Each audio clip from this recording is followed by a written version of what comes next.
성도 여러분 안녕하십니까? 네, 우리에게 복된 안식일을 주신 하나님께 감사를 드립니다. 먼저 말씀 전에 우리 귀한 손님들이 오셔서 우리 뜨겁게 환영하고 우리 같이 말씀을 시작하려고 합니다. 우리 문은경 선생님이 오셨는데요. 우리 잠깐 자리에서 일어나 주시겠습니까? 우리 뜨겁게 우리 박수로 환영하겠습니다. 환영합니다. 네, 우리 교회에 오고 환영을 받으면 다음 주에 또 오고 싶은 거예요. 그래서 우리 김주일 집사님 우리 악수로 우리 한번 뜨겁게 환영해 주시겠습니까?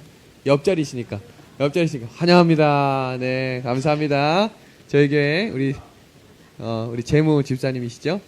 그리고 우리 이유미 집사님은 손님은 아니시지만 우리 그래도 지난주에 또 빠지셨다가 우리 이번 주에 오신 거 진심으로 환영하고, 오늘은 특별히 우리 장은서 맞죠, 딸? 장은서 우리 학생입니다. 우리 중학교 1학년 학생인데요. 우리 두 분 같이 일어서시면 우리 같이 한번 또 뜨겁게 박수로 환영할까요? 환영합니다. 네, 환영합니다. 감사합니다. 우리 두 분이 뒤로 돌아서서 우리 한번 우리 김경규 집사님하고 우리 이나모 선생님이 우리 악수로 우리 환영을 해주시겠습니까? 네, 환영합니다. 진심으로 환영합니다. 감사합니다. 우리가 이렇게 누군가가 새로 올 때마다 정말 마음으로 이렇게 안아주고 또 진심으로 환영할 수 있는 교회가 되면 참 좋겠습니다. 우리 함께 하나님의 말씀 히브리서 13장 8절에 있는 말씀을 다 함께 펴서 우리 읽도록 하겠습니다. 히브리서 우리 신약성경 히브리서 13장 우리 8절에 있는 말씀입니다. 신약성경 368페이지에 나온 말씀인데요. 하나님의 말씀 히브리서 13장 8절에 있는 말씀을 우리 함께 우리 읽도록 하겠습니다. 찾으셨나요? 같이 읽어볼까요? 시작. 예수 그리스도는 어제나 오늘이나 영원토록 동일하시니라. 아멘. 오늘 우리 안식일 말씀의 주제는 한 가지는 변하지 않습니다. 한 가지는 변하지 않습니다. 라는 말씀으로 함께 은혜를 나누겠습니다. 각 세대마다 이 두려움을 느끼는 것이 있답니다. 30대 남자는 우편 배달부가 오면 두렵다. 여기저기에 막 그은 카드 청구서가 날아올까봐. 40대에는 밤에 아내가 야한 속옷을 입고 서성이면 두렵다. 아무래도 오늘 밤엔 그냥 넘어가지 못하겠네. 50대는 아내가 곰국을 끓여놓으면 두렵다. 한솥 가득 끓여놓고 4박 5일 여행 가려고 저러지. 60대 이사 가는 날이 두렵다. 혹시나 떼어놓고 갈까봐 트럭 조수석에 앉아 절대로 안 내려온다. 70대 아내가 등산 가자고 하면 두렵다. 깊은 산골짜기에 떼어놓고 갈까봐. 이건 약간 유머스러운 이야기지만 또 현 시대를 또 반영한 이야기이기도 합니다. 이렇게 세대별로 사람들이 살아가며 두려워하는 것이 다르다는 것입니다. 이 다음 그림 한번 같이 보실까요? 우리 옆에 있는 차량 혹시 기억나시나요? 90년대 초에 가장 우리 한국에서 좋았던 그랜저입니다. 그런데 지금도 이 그랜저를 타고 다니면 야, 저 차 좋다라고 이야기할까요? 아마 시대가 20년이 지나고 나서 지금 이 도로를 점령하고 있는 수많은 좋은 차들 앞에 이 그랜저는 더 이상 좋은 차가 아닐 수 있습니다. 그리고 양복도 마찬가지죠. 우리 어른들 우리 양복을 입으실 때 80년대 입었던 양복이 지금하고 아주 흡사하고 비슷하던가요? 아니죠. 양복도 시대를 따라 변한다는 것입니다. 하물며 건물은 어떨까요? 저는 이 춘천 지역의 7, 80년대 건물을 잘 모릅니다. 가끔 집사님들하고 방문을 다닐 때 여기가 과수원이었는데 여긴 길이 하나도 없었는데 이런 얘기를 들을 때마다 지금 막 10층 높이의 높은 건물들을 보고 있노라면 야, 이렇게 건물들도 변한다는 것입니다. 그럼 사람은 어떨까요? 어린이로부터 중년, 장년이 되고 청소년을 지나 장년, 어른, 노인이 되면 이렇게 변합니다. 이 말은 다른 말로 이야기하면 우리 모두는 다 우리가 살고 있는 세상이나 우리가 경험하는 모든 것은 다 변한다는 것입니다. 그런데 오늘 성경에서는 변하지 않는 한 분을 소개하고 있는데 그분은 바로 예수 그리스도라는 사실입니다. 변하지 않는 우리 예수님을 우리가 믿을 수 있도록 하신 우리 하나님께 감사를 드립니다. 우리 또 하나의 우리 본문 성경 구절은 에스겔 48장 35절에 있는 말씀입니다. 그 사면의 도합이 1만 8천 척이라. 그날 후로는 그 성읍의 이름을 여호와 삼마라 하리라. 아프리카에 한 부족이 있었습니다. 그 부족은 소년이 13살이 되면 성인식을 하게 됩니다. 칼 쓰는 법, 짐승 잡는 법, 낚시하는 법 등을 점검받는 시간을 갖습니다. 그리고 13살이 되는 생일 저녁에는 지금까지 한 번도 가족과 부족을 떠난 적이 없는 소년의 눈을 가리고 아버지 손에 이끌려 숲속 깊은 곳으로 발걸음을 옮기게 됩니다. 캄캄하고 어두운 숲에 드디어 눈 가리개를 풀게 됩니다. 그 울창한 숲속에 13살 소년, 소녀가 아무것도 없이 혼자 있다면 얼마나 두렵고 떨릴까요? 아마 울창한 숲이었기 때문에 아마 늑대 울음소리, 들짐승 소리, 아마 바스락거리는 소리에도 아주 바짝 긴장하고 있었을 것입니다. 너무나 무서운 밤입니다. 영원히 끝나지 않을 것 같던 그 밤, 갑자기 나무 사이에 한 줄기 빛이 들어오기 시작합니다. 빛이 들어오니 보이지 않던 그 깜깜한 곳에 나무가 보이고 숲이 보이고 그리고 놀랄만한 한 가지 사실을 발견하게 되었습니다. 알고 보니 저쪽 옆에 화살을 들고 화살촉을 겨누고 있는 한 사람이 있었습니다. 알고 보니 그 사람은 아버지였어요.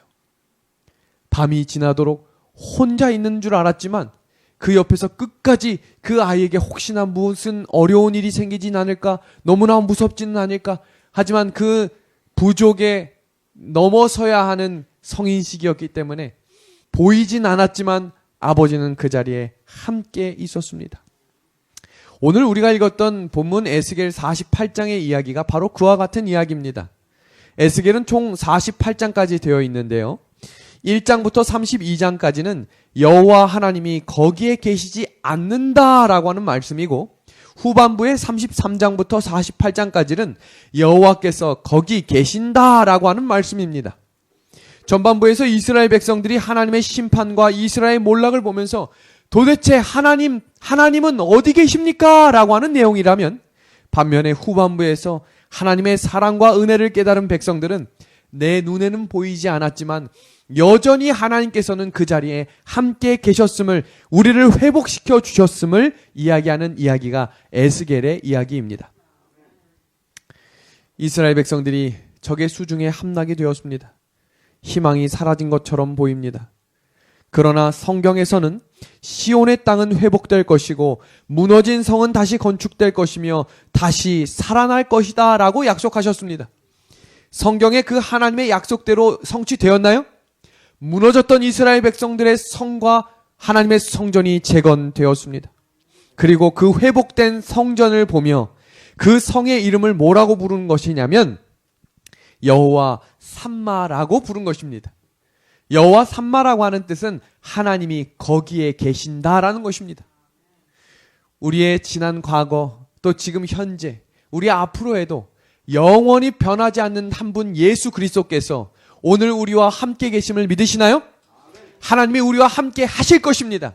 전에 우리의 삶을 지켜주셨던 것처럼 지금도 함께 하시는 것처럼 우리 앞으로의 삶도 함께 주실 것입니다. 그것을 오늘 확인하는 시간이 되어야 합니다. 여호와 삼마라고 하는 뜻은 주께서 나와 함께 하신다. 변함없는 하나님께서 오늘 이 시간에도 함께 하실 것이다 라는 말씀입니다. 그 하나님은 과거에도 함께 하셨던 분이십니다. 이스라엘 백성들에게 가장 어두웠던 과거가 있다면 언제일까요? 아마 출애굽했던 때와 바벨론 70년 포로 생활이 아닐까요? 종생활과 노예 생활은 이루 말할 수 없이 힘들 것입니다. 우리 한 장로님과 우리 김용관 장로님은 혹시 우리 6.25를 경험하시고 또 일본 이 압제 시대를 경험하셨던 어른들이시죠? 제가 이 어른들을 방문할 때 가끔 이야기를 들으면 그 당시는 사람 사는 세상이 아니었다라고 이야기를 하셔요. 피난길, 어렵고 힘들었던 시절. 근데 저희는 약 45년에서 그 50년이라고 하는 세월을 했는데 이스라엘 백성들은 430년을 보내고 또 70년을 더해 노예 종 생활을 했다는 것입니다. 바닥까지 떨어졌던 완전한 절망 속에 있을 때 하나님이 개입하시자 생각지도 않은 출애굽이 시작되고, 하나님을 전혀 몰랐던 고레스라고 하는 왕이 이스라엘에게 중건령을 내리며 너의 나라로 돌아가라고 명령하신 것입니다. 그리고 이 감격을 시편 기자는 이렇게 이야기합니다. 시편 126편 1절입니다. 여호와께서 시온의 포로를 돌리실 때에 우리가 뭐하는 것 같았다고요? 꿈꾸는 것 같았다라고 이야기합니다. 이어지는 3절의 말씀을 보겠습니다. 여호와께서 우리를 위하여 대사를 행하셨으니 우리가 뭐하다고 기록하고 있어요? 기쁘다라고 이야기합니다. 이스라엘 백성들이 종된 생활에서 하나님의 은혜로 다시 회복될 수 있음을 경험하며 꿈꾸는 것 같고, 우리가 이렇게 행복하다라고 노래할 수 있다면, 우리가 지난 일주일, 지난 한 달 우리가 세상에서 열심히 살았었지만 이 마음으로 때때로 외롭고 힘들고 공허했던 순간들을 예수님께서 은혜로 다시 안식일을 교회에서 보낼 수 있도록 하신 하나님께 감사의 예배를 드릴 수 있지 않겠습니까? 요한복음 8장은 우리에게 이렇게 이야기합니다. 예수께서 대답하시되 진실로 진실로 너희에게 이르노니 죄를 범하는 자마다 죄의 종이다 라고 이야기합니다. 정확하게 이야기하면 우리는 모두가 다 죄의 노예 생활, 죄의 종의 생활을 하던 사람들입니다. 그러나 죄를 짓고 하나님의 심판을 피할 수 없는 자들이었지만 하나님의 십자가의 은혜로 말미암아 구원을 선물로 받게 된 것을 우리 감사할 수 있는 예배가 되어야 된다는 사실입니다. 구속이라고 하는 말은 값을 치른다, 자유케 한다라는 뜻입니다. 우리가 감사해야 할 것이 많이 있지만 우리를 위하여 십자가에 달리신 예수님의 은혜를 기억함으로 감사할 수 있는 이 안식일이 되면 좋겠습니다. 그래서 우리가 찬양하는 이유와 우리가 예배를 드리는 이유가 일주일 동안 너무 분주해서 잊었던 예수님을, 일주일 동안 때로는 너무 힘들고 복잡한 생각 속에 잠시 잊었던 하늘나라를 다시 생각하는 예배가 되어야 한다는 것입니다. 하나님께서 죄의 종되었던 우리에게 위로의 말씀으로 주시는 말씀이 출애굽기 3장 7절과 8절에 있는 말씀입니다. 여호와께서 가라사대 내가 애굽에 있는 내 백성의 고통을 정령이 보고 그들이 그 간역한 자로 인하여 부르짖음을 듣고 그 우고를 알고 내가 내려와서 그들을 애굽인의 손에서 건져내고 그들을 그 땅에서 인도하여 아름답고 광대한 땅, 젖과 꿀이 흐르는 땅, 곧 가나안 족속, 헷 족속, 아모리 족속, 브리스 족속, 히위 족속, 여부스 족속의 지방에 이르려 하노라. 아멘. 나는 미처 예수님을 부르지 못하고 때때로 죄의 장소에 가며 하지 말아야 할 일을 하고 있었던 그 어두운 밤에도 하나님은 내 백성의 고통을 알고 그 눈물을 보고 그 기도를 들어주셨다고 우리에게 약속해 주시는 것입니다. 우리가 고통에 씨름하고 아파했던 그때에도 하나님은 그곳에 계셨다는 사실입니다. 나는 몰랐지만, 나는 미처 깨닫지 못했을 그때에도 하나님은 그 자리에 계셨다고 우리에게 말씀해 주시는 것입니다. 출애굽기 13장의 말씀입니다. 여호와께서 그들 앞에 행하사 낮에는 구름 기둥, 밤에는 불 기둥이 백성 앞에서 뭐하지 않게 해요? 떠나지 아니하겠다라고 약속하십니다. 성경 주석은 그 이야기를 이렇게 이야기합니다. 생애의 어떤 경험 가운데서도 하나님은 떠나지 않는다. 그분은 기쁨과 성공의 밝은 낮뿐만 아니라 고통과 실망의 가장 어두운 밤에도 함께 한다.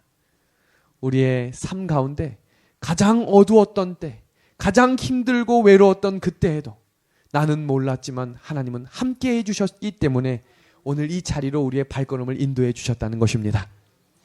칼바르트가 죽기 전날 한 말입니다. 세상의 상황은 어둡다. 그러나 귀에 들려오는 것만을 의지해서는 안 된다. 결코 안 된다. 하늘에 하나님이 통치하고 계시니까 말이다.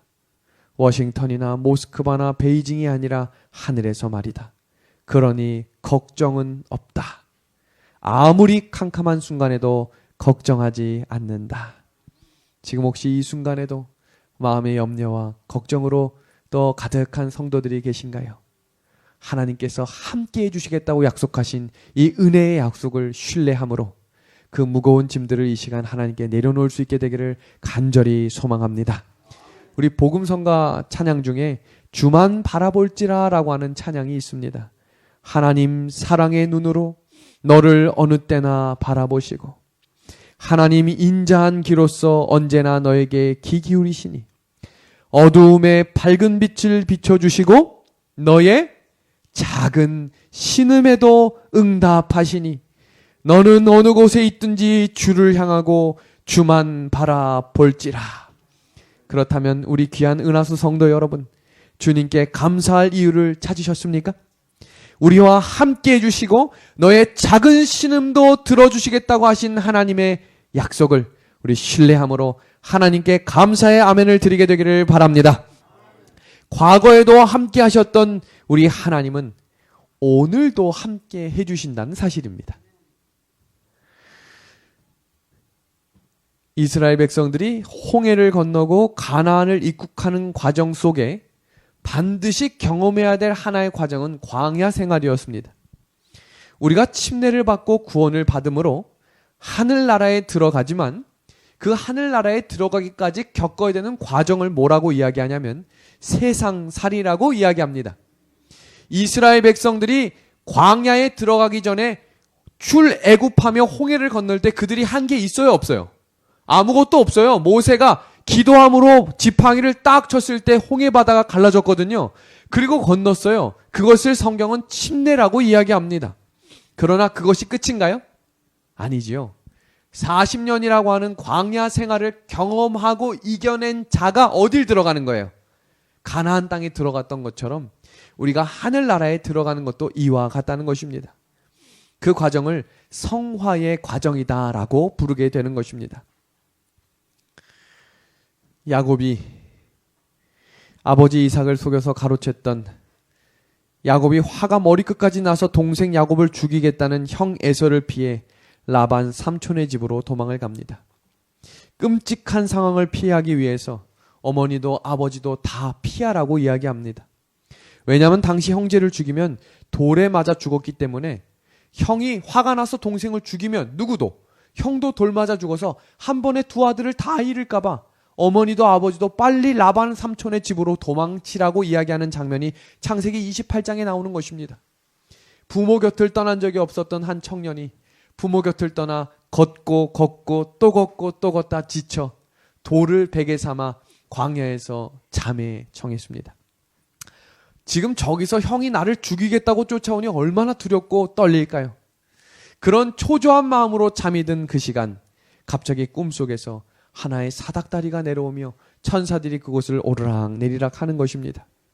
그리고 그 답답함과 두려움에 가득 찬 야곱에게 하나님이 이렇게 말씀하십니다. 야곱이 잠이 깨어 가로되 여호와께서 과연 여기 계시거늘 내가 알지 못하는도다. 창세기 28장 15절을 보시면 이렇게 말씀하셨어요.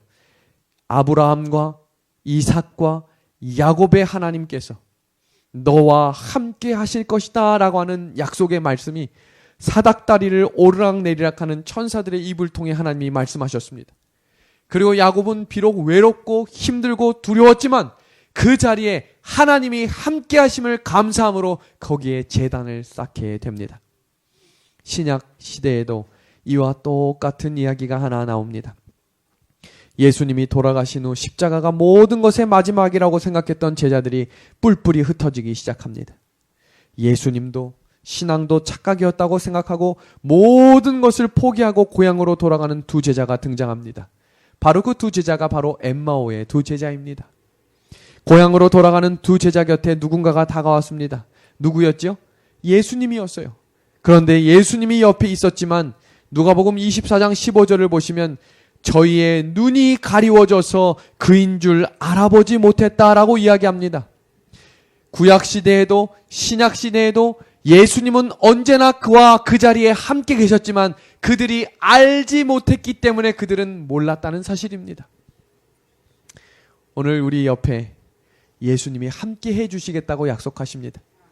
그분은 과거뿐만 아니라 지금 이 자리에도 함께 해주시겠다고 약속해주고 계신 것입니다.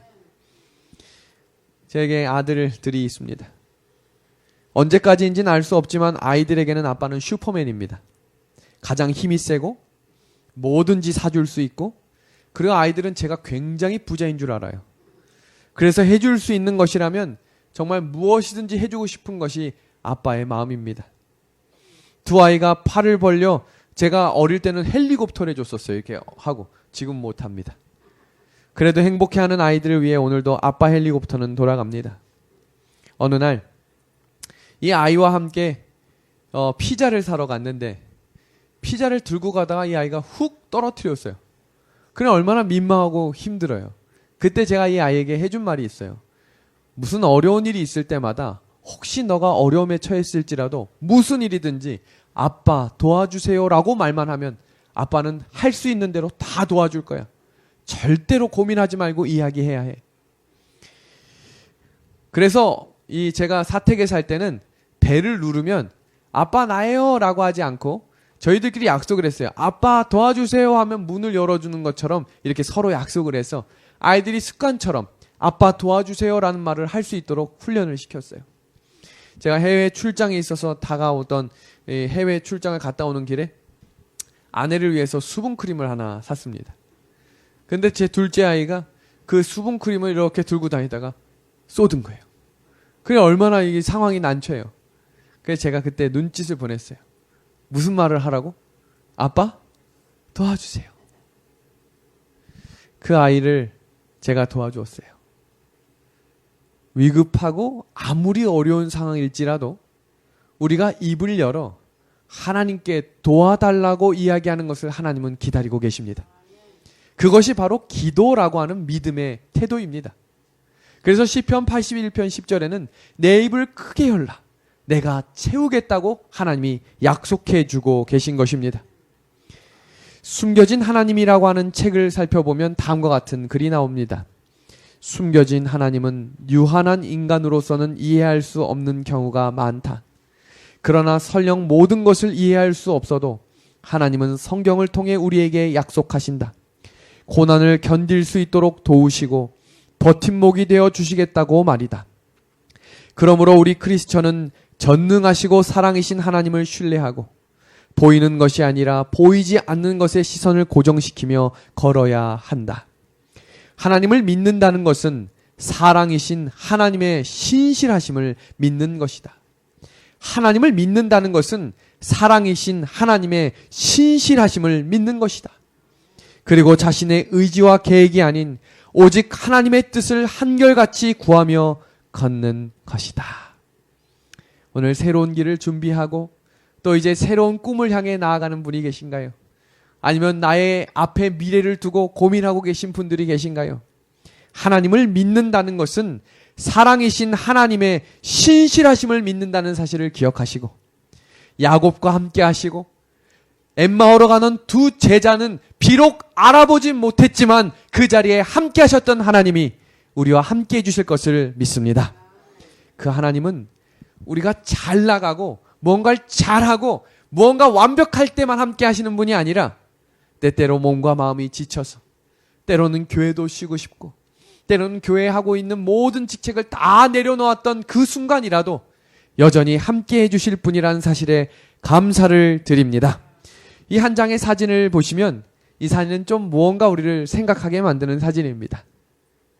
아버지와 아들이 길을 갈 때 비가 내렸던 것 같아요. 그런데 이 우산을 같이 쓰면 혹시 아들이 비를 맞을까? 그 우산을 아들에게만 씌워주며 아버지의 등은 비로 젖은 사진입니다. 이 아들이 지금 이 아버지가 하고 있는 일을 알까요? 모를까요? 아마 모르고 그냥 하하호호 걷고 있을지 않을까 생각이 됩니다.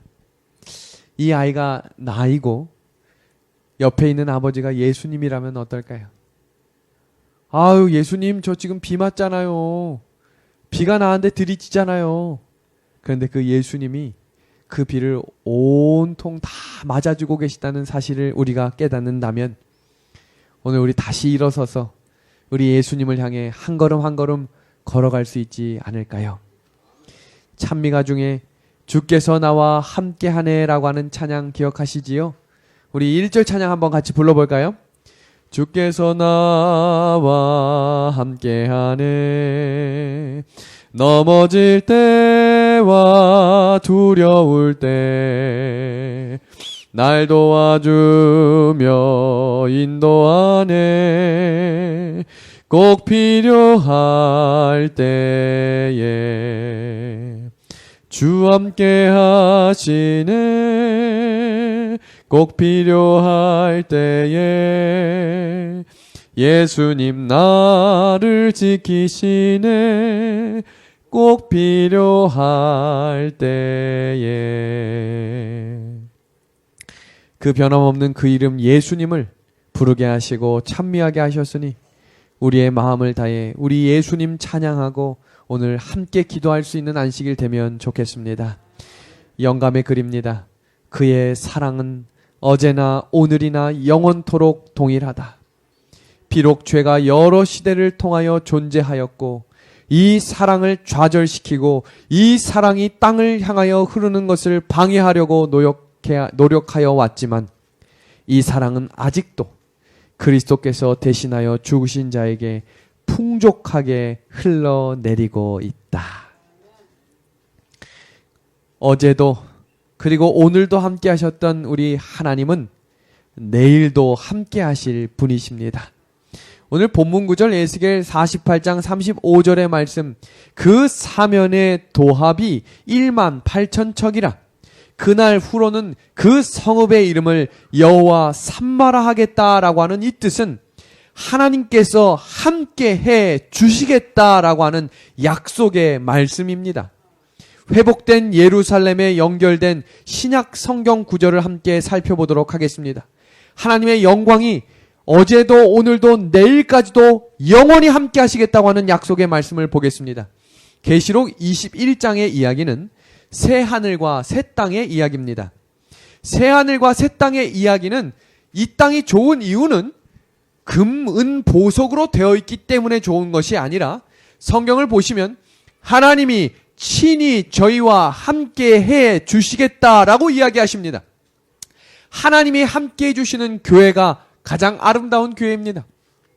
성전은 너무나 아름답고 그럴듯하고 보석으로 되어 있다 하더라도 그 안에 하나님이 계시지 않는 교회는 말짱 가짜인 교회입니다. 그러나 비록 교회가 협소하고 작은 교회일지라도 살아계신 하나님이 이 자리에 함께 하심을 경험하고 우리가 그 하나님을 바라볼 수 있는 믿음의 교회라면 그것이 바로 하늘나라를 먼저 경험하는 교회가 아닐까 생각이 됩니다. 하나님이 친히 함께 하신다라고 약속하시며 이어지는 구절을 보겠습니다. 모든 눈물을 그 눈에서 씻기심에 다시 사망이 없고 애통하는 것이나 곡하는 것이나 아픈 것이 다시 있지 아니하리니 처음 것들이 다 지나갔음이러라. 모든 눈물을 우리가 흘렸던 이 땅에서 흘렸던 모든 눈물을 내 부모를 위해서 흘렸던 눈물들, 회사에서 힘들어서 흘렸던 눈물들, 가족 간의 애통함과 아픔 때문에 흘렸던 모든 눈물들을 씻겨 주시겠다고 약속하십니다. 그리고 이렇게 약속하셔요. 하나님이 다시는 애통하는 것이 없겠다. 다시는 슬픔과 아픔이 없고 사망이 없겠다라고 약속하신 그 하늘나라에 우리 함께 걸어가게 되기를 간절히 소망합니다. 그러면 그 예수님 바라보는 일이 우리에게 필요할까요? 필요합니다. 우리 이 구절 같이 한번 읽어볼까요? 예수님을 바라봄으로 시작. 예수님을 바라봄으로 변화하는 것이 인간의 법칙이다. 여기서 중요한 것은 우리가 하늘나라를 바라보고 예수님을 기다리며 걸어가는 사람들이 반드시 해야 할 한 가지는 예수님을 바라보는 사람이 되어야 한다는 것입니다. 그럼 예수님을 바라본다는 것은 무엇일까요? 요한복음 1장 1절은 우리에게 이렇게 이야기합니다. 태초에 말씀이 계시니라. 이 말씀이 하나님과 함께 계셨으니 이 말씀은 곧 하나님이시니라. 이어지는 9절 14절입니다. 말씀이 육신이 되어 우리 가운데 거하심에 우리가 그 영광을 보니 아버지의 독생자의 영광이요 은혜와 진리가 충만하니라.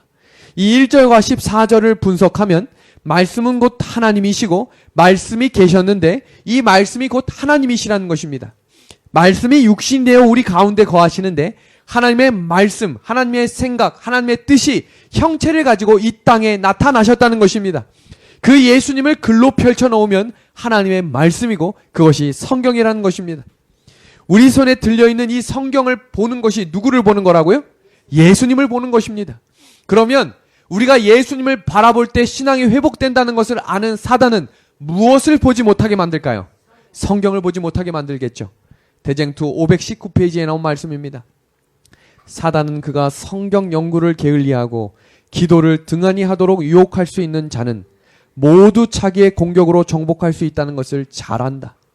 그러므로 그는 사람의 마음을 빼앗기 위하여 온갖 술책을 다 쓴다라고 이야기합니다.